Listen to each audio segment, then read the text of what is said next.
আসসালামু আলাইকুম রহমতুল্লাহ বরকাত। প্রিয় দর্শক, সকলে কেমন আছেন? আশা করি অনেক অনেক ভালো আছেন। ছয়টা হচ্ছে না, 6 রান, 4টা 6 রান। আচ্ছা, ওকে। তো যা বলছিলাম, আমরা এবার টেকনোলজি বিষয়ে নিউজে নতুন আর একটি নিউজ, চমৎকার নিউজ আপনাদেরকে শোনাবো। সেটা হচ্ছে নতুন জাতীয় সড়ক প্রকল্প উদ্বোধন মন্ত্রী, এটা লাগবে না। আর একটি বাইকের চমৎকার টেকনোলজি সংস্করণ সম্বন্ধে আপনাদের জানাবো। রয়্যাল এনফিল্ড 650 সিসি বাইকের চাহিদা ঊর্ধ্বমুখী। মার্চে বিক্রিত রেকর্ড 224% উত্থান হয়েছে এটার।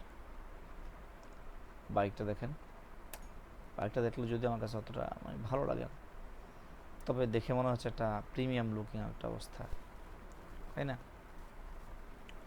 আপনার হচ্ছে বাইকটা যদি আমি বলতে চাই 650 সিপিসি পারফরমেন্স, আমি দেখি এটা কতটুকু পরে শোনাতে পারি আপনাদেরকে। 650 সিসির পারফরমেন্স কেন্দ্রিক দামি বাইকের বাজারে রয়্যাল এনফিল্ড বারবার একটি উজ্জ্বল নক্ষত্র। রয়্যাল এনফিল্ড ইন্টারকপ্টার 650, আপনার কন্টিনেন্টাল জিটি 650 বাইক দুটি লঞ্চ হওয়ার পর থেকে নিজের জায়গা ক্রমণ নেই, আপনার শক্ত পাকাপোক্ত হয়েছে। মোটরসাইকেল দুটিতে রয়্যাল এনফিল্ড 650 টুইন্স নামে ডাকা হয়, ঠিক আছে? সো গত মাসে 650 টুইন্সের বিক্রি এক ধাক্কায় বাড়তে দেখা গেছে। 2022 সালের মার্চের যমজ বাইক দুটি ভারতের 1226টি ইউনিট বিক্রি করেছে, ফলে 2021 এর সময়ের তুলনায় 224.34 পয়েন্ট বিক্রিত উত্থান হয়েছে। ওকে,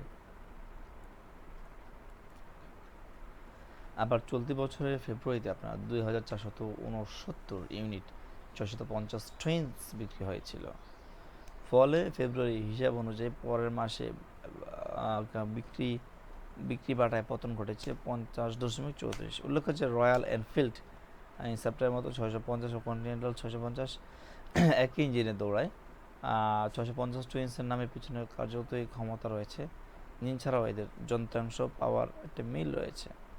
পার্থক্য বলতে ইন্টারস্পেসে ইন্টারসেপ্টর 650-এ গোলাকৃতির fuel tank, single piece handle bar এবং এর তুলনায় নজর দেওয়া হয়েছে। আর কন্টিনেন্টাল জিটি 650-এ উপস্থিত একটি সমতল ট্যাঙ্ক, হ্যান্ডেলবারের উপর লো সেট ক্লিপ, সামান্য রিয়ার ফুল প্যাগ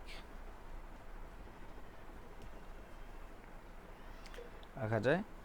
এটি আছে আপনার 648 CC air oil cooled parallel to engine থেকে আপনার 67 এবং 65 PS শক্তির 52 Nm টার্ক পাওয়া যায় বলে জানা গিয়েছে। ধন্যবাদ সবাইকে।